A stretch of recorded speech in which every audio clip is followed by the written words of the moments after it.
A entrar en un tema bastante contingente que tiene que ver con las normativas del trabajo desplegadas desde el gobierno, normativas que han generado muchísima conversación, mucha polémica también. Vamos a conversar dentro de los próximos minutos con el doctor Juan Luis Castro, diputado del Partido Socialista, miembro de la Comisión de Salud de la Cámara de Diputados, y también con Javier Macaya, diputado de la Unión Demócrata Independiente, miembro Comisión de Salud de la Cámara de Diputados. Hay dos puntos en cuestión, los saludamos, gracias por estar con nosotros. El tema de lo que va a pasar este fin de semana y después la información que cambió horas más tarde, ¿verdad? Enfocando solamente la no entrega de permisos este fin de semana, acotando eso, el tema de este instructivo de personas con COVID o sospechosas de COVID, de acuerdo con su empleador, podrían seguir trabajando desde la casa, no optando a licencia. Bueno, estos dos temas vamos a tratar. Hay una nota que pone en contexto y lo conversamos con nuestros invitados.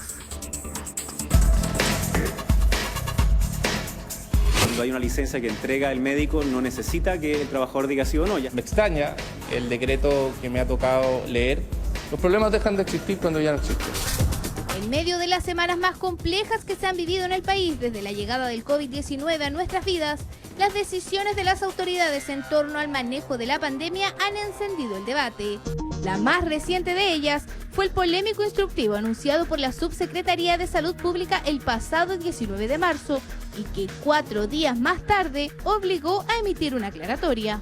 Los trabajadores que han sido catalogados por la autoridad sanitaria como contacto estrecho pueden, de común acuerdo con su empleador, optar por continuar trabajando a distancia sin la necesidad de requerir licencia médica, compatibilizando de esta forma la continuidad laboral y su aislamiento en periodo de cuarentena.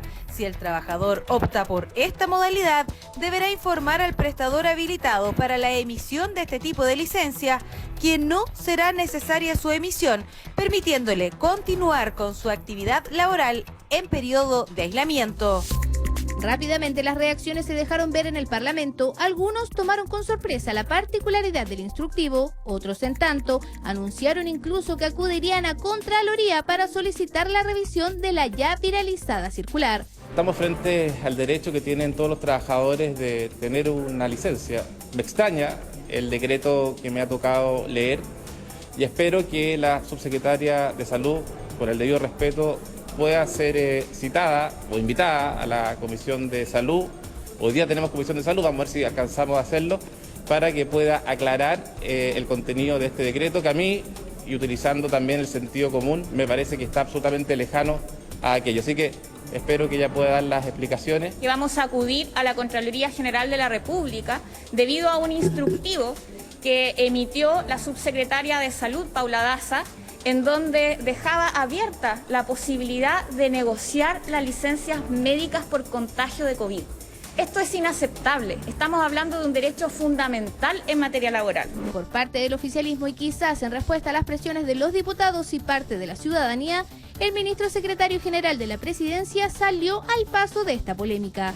Creo que el Frente Amplio se apresuró, porque lo que le puedo decir ahora es que la subsecretaria Daza ya nos ha señalado que va a enmendar ese oficio. Así que los problemas dejan de existir cuando ya no existen. Finalmente, la Subsecretaría de Salud Pública reaccionó frente a la discusión, pero no precisamente corrigiendo el anuncio, sino más bien ratificando el sentido general del instructivo. El trabajador que sea considerado caso confirmado con COVID-19, caso probable, sospechoso o contacto estrecho y que decida no hacer uso de su licencia médica para seguir trabajando de forma remota, mantiene en todo momento su derecho a solicitarla en caso que lo requiera.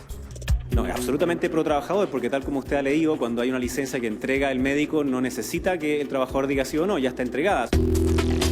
Pero esta no ha sido la única controversia que ha involucrado a las autoridades de salud en cuanto a nuevas medidas sanitarias. Solo 5 horas y media duró el anuncio de la suspensión total de permisos de desplazamiento para fines de semana. Hemos decidido suspender el permiso de desplazamiento personal los fines de semana y los festivos, y necesitamos que las personas disminuyan su desplazamiento y se queden en las casas. Es una medida estricta, es una medida dura, lo sabemos, esperamos que sea corta, de corto tiempo, pero estamos haciendo un gran esfuerzo y le pedimos a la ciudadanía un gran esfuerzo durante estas semanas por la situación epidemiológica que estamos viviendo hoy día.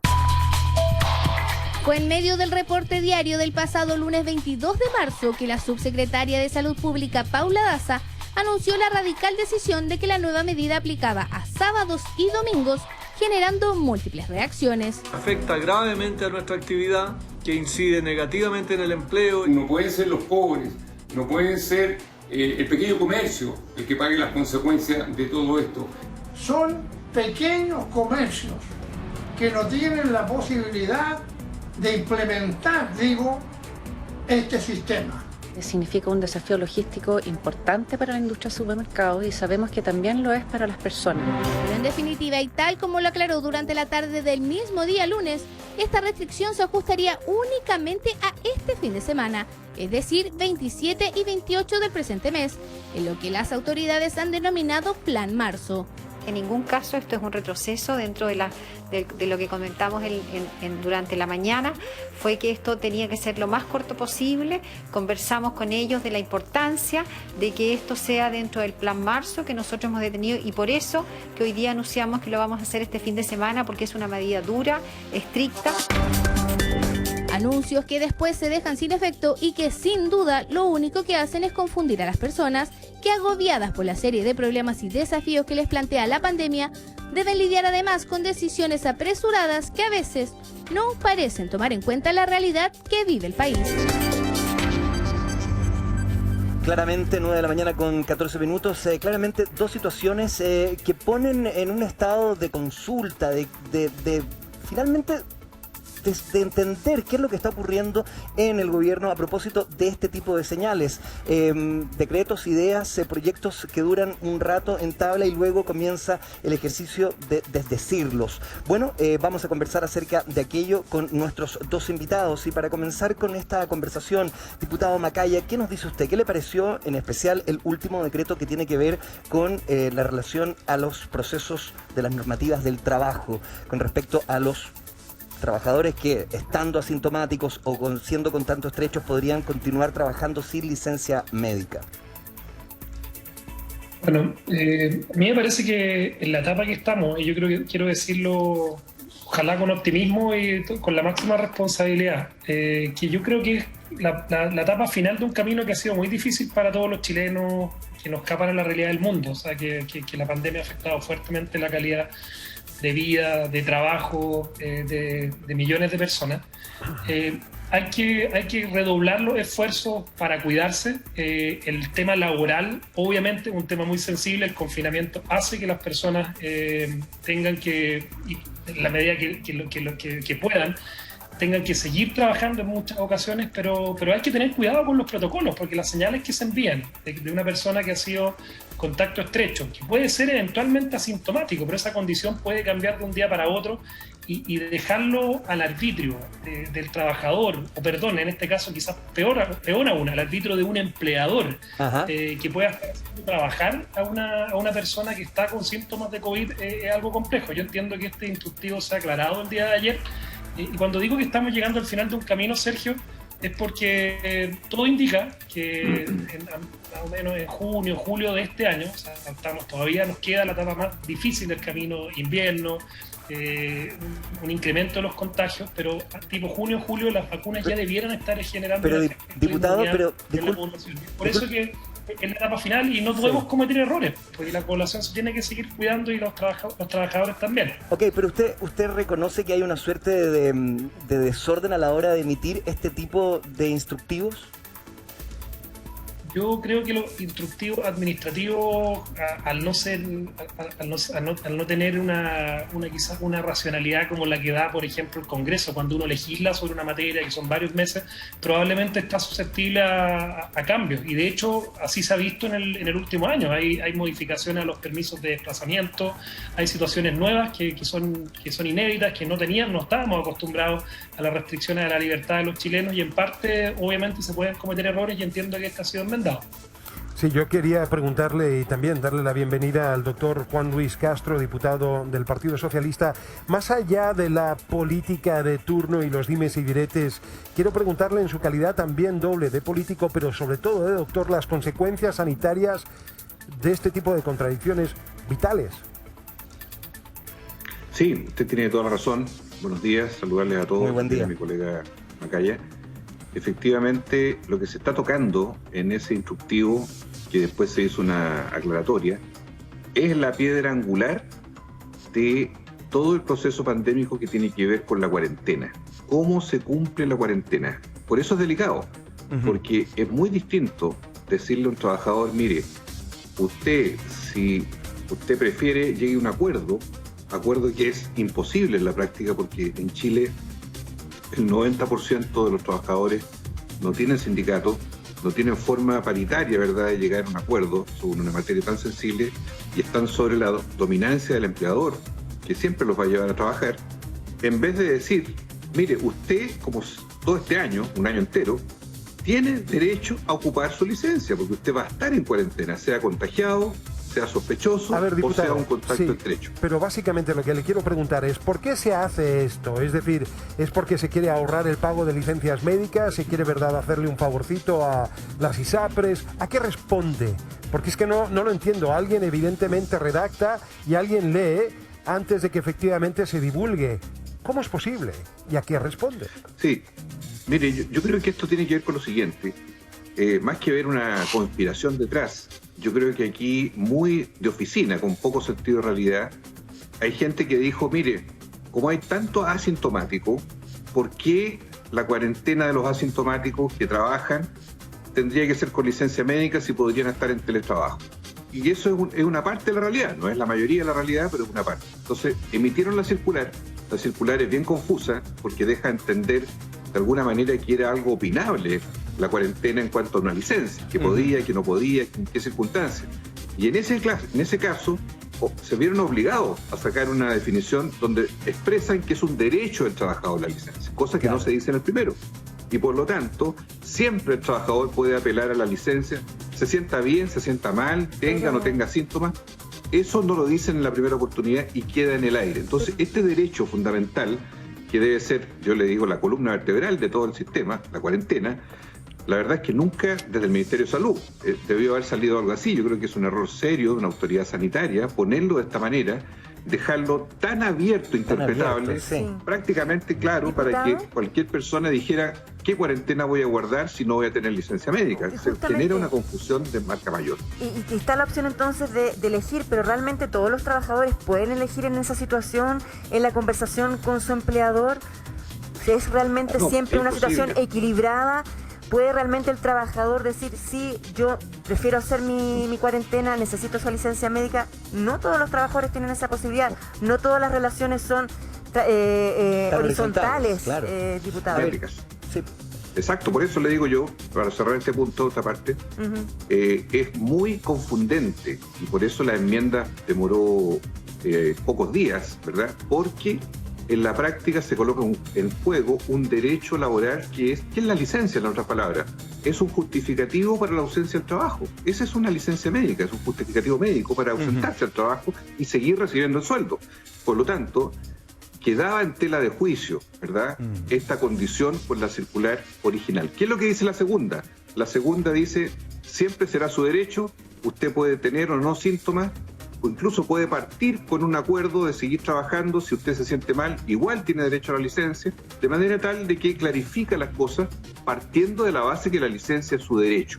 No es una materia de negociación, entre comillas, porque no hay tal negociación cuando hay desigualdad, ¿verdad?, entre el empleador y el trabajador en la inmensa mayoría de los casos. No es una materia transable, digámoslo así. Es una situación semántica bien compleja finalmente. Ahora, por ejemplo, yo fui contacto estrecho y estuve trabajando desde la casa, no me sentí nunca mal, pero si yo hubiese sentido algún síntoma, por supuesto, hubiese pedido mi licencia médica. Diputado Macaya, ¿qué pasó con el otro mandato, que señalaba que todos debíamos abandonar la movilidad los fines de semana? Instructivo que duró pocas horas siendo validado por el gobierno. Lo que pasa, Sergio, parte un poco por lo mismo y está muy clara la explicación que ha dado el diputado Castro de lo que ocurrió con este instructivo de las licencias médicas, porque efectivamente hay situaciones inéditas a las que los chilenos no estábamos acostumbrados, que tienen que ver con las restricciones a la libertad. El mundo y nuestro país está acostumbrado, y lo normal, lo natural es que uno tenga la libertad para desplazarse, para moverse, para no tener toque y queda, y esa es la normalidad a la que nosotros aspiramos y esperamos que nuestro país pueda retornar lo antes posible. Y por eso cuando yo te digo que estamos al final de un camino, pasa con las licencias médicas. Es inédito que una persona sintiéndose bien, estando en condiciones de salud perfectas, y probablemente que va a ser corroborado eso por un diagnóstico 7 días después, pero por el solo hecho de haber tenido un contacto con una persona tenga que confinarse.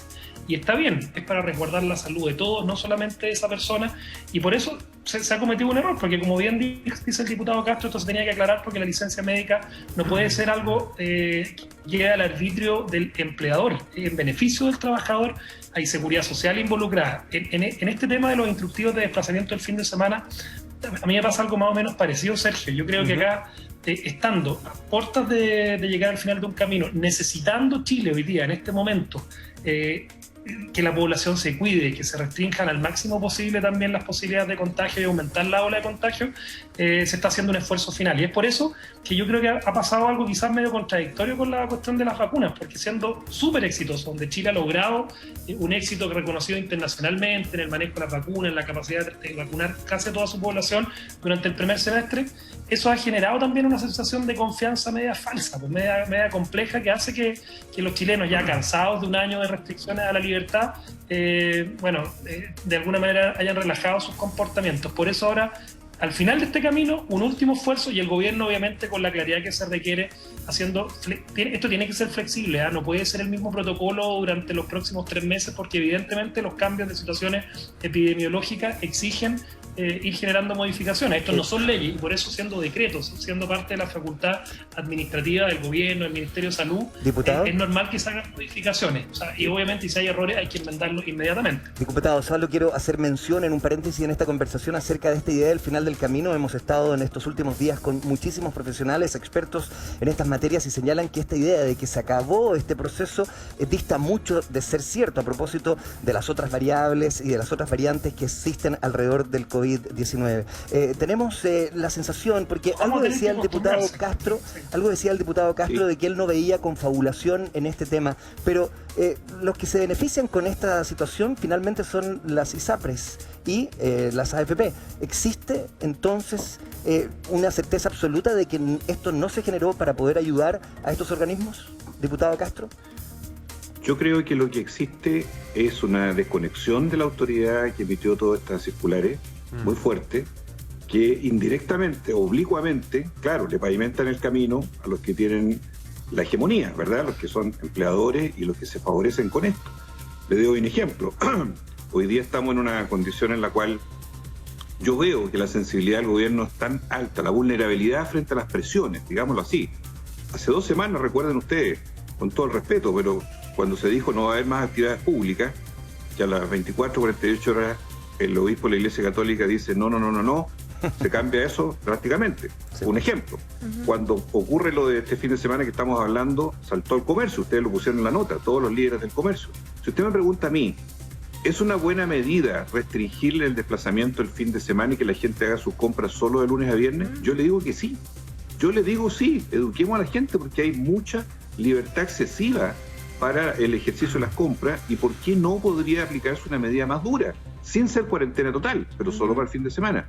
Entonces, ¿de qué estamos hablando? De un nivel de sensibilidad a las presiones muy elevado por parte del gobierno, y eso me preocupa, porque evidentemente pierde confianza el ciudadano que dice, mire, un día una cosa, al otro día la van cambiando, levantan la voz unos sectores, cambian en la normativa, empiezan a de alguna manera a relativizar lo que debiera ser un mensaje unívoco, un mensaje preciso, inmodificable, porque es un instructivo. La voz de la autoridad en tiempos como estos son voces que tienen que ser totalmente certeras y darle seguridad a la gente y no colocarlo en el plano de la confusión o de la relativización. Y ese mensaje errático, de alguna manera, distancia más a la gente de la autoridad, porque la gente que dice, mire, ¿con qué nos van a salir mañana? Dijeron esto hoy día y mañana lo van a cambiar de nuevo. ¿En qué quedamos? Ustedes la nota en la calle, con todo ese popurrí, ¿verdad?, de instructivos, de desplazamiento, en fin, ya tenemos, perdónenme, un nivel de confusión relativamente pesado, porque el caso a caso, lo decía el teniente ahí, termina siendo el sentido común del carabinero en la calle, que es el que tiene que dirimir frente a normativas que no logran las normativas ser claramente estándares, ¿verdad? Que la gente sepa que atenerse a sus derechos y sus deberes. Y todo esto, ¿verdad?, en un país donde la comprensión lectora es del 2%. Diputado Macaya, le voy a hacer una confidencia. Aquí hemos tenido también a autoridades del gobierno tratando de explicar la sumatoria de ayudas y a veces tratando de echarles una mano y un cable porque francamente ellos mismos tropiezan en la madeja de esa explicación. Entonces, ¿qué le queda al resto de la ciudadanía? Todo esto es de una complejidad brutal. Mi pregunta a ustedes, ¿por qué no se simplifica? Hemos tenido 2 candidatos presidenciales ayer, justamente apelando a un criterio más universal, y el subtítulo del oficialismo también de muchos, se lo quiero preguntar a ustedes, el gobierno abiertamente ha sido mezquino. ¿Qué le parece? Yo tiendo a discrepar de esa afirmación, Amaro, cuando tú dices que el gobierno ha sido mezquino, particularmente en términos comparativos, siempre se puede hacer más. O sea, a mí me encantaría que tuviéramos la capacidad de generar universalidad, pero acá a lo que se ha apelado es a la masividad más que a la universalidad. O sea, estamos llegando con los beneficios a casi 15 millones de chilenos. Y probablemente lo que tú dices de los 2 candidatos presidenciales también son señales que se tienen que dar de que esto, como viene un trámite legislativo, esto no es una firma, un decreto, un cheque que firma el gobierno donde está involucrado el ingreso familiar de emergencia, el bono para la clase media, la ayuda para las pequeñas y medianas empresas, que son ayudas que si tú las miras a nivel comparativo de lo que han hecho otros países de Latinoamérica, quizás con menos capacidad de endeudamiento, pero lo que han hecho países desarrollados, quizás con mayor capacidad financiera, Chile, y cuando se cuente la historia de cómo se manejó el COVID en Chile, quizás no hoy día, pero cuando uno revise qué es lo que hizo Chile y el esfuerzo fiscal que involucró, no va a ser mezquina la palabra que se va a utilizar Tonka y Amaro. ¿Cómo explica usted entonces que el mismo exministro Desbordes, hoy candidato, haya comentado que habiendo recursos, el mismo presidente Sebastián Piñera y su asesor La Roulette son los que no quieren entregar más ayuda? Lo dijo él. Yo creo que es importante que Mario Desbordes, Joaquín Lavín, quienes son candidatos presidenciales, obviamente generen ideas. De hecho, ellos se han reunido el día de ayer para plantear alternativas para que ojalá se pueda mejorar un poco y afinar un poco la puntería. Yo creo que eso es correcto y está bien, es parte además del trabajo político. A nosotros con Juan Luis Castro nos va a tocar en las próximas semanas ver de qué manera podemos también mejorar, hacer un poquito más focalizada o más simple quizás desde la perspectiva también de cómo llega la ayuda a los chilenos, este paquete de ayuda. Porque se está pidiendo todo lo contrario, en vez de focalizar es la universalidad en lo que se está pidiendo y hacia dónde van las ayudas a nivel Macaya, yo quiero recordar también lo que fue el año pasado, tiempo perdido en situaciones extremas. Empezamos con ayuda, ¿se acuerda? 55.000 pesos. Sí, después de un proceso de deliberación llegamos, ¿verdad?, a los 100 y tantos mil pesos.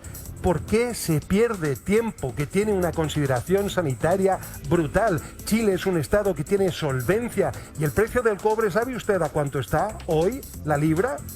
$4.14. Es la razón, Amaro, por la que se pudo generar este anuncio el día lunes. O sea, cuando tú tienes un paquete de medidas que van a beneficiar a casi 15 millones de personas, estás hablando de algo que es bastante masivo, quizás no lo universal que muchos quisieran, que las ayudas a lo mejor llegaran, no sé, a quienes estamos conversando en este panel. Yo de eso discrepo. Yo creo que las ayudas tienen que llegar a las personas que efectivamente lo están necesitando, y en eso que el potencial llegue a 15 millones y lo que falta, quizás en eso, Amaro, es parte del desafío no solamente de nosotros como políticos, sino que también de los medios de comunicación, de dar a conocer las medidas, de que se puedan entender. Ayer justamente con el ministro Belolio explicando las medidas. Y la semana pasada con la ministra Rubilar. No quiero decirle que hemos hecho ese trabajo, pero les propongo algo, ir a la calle.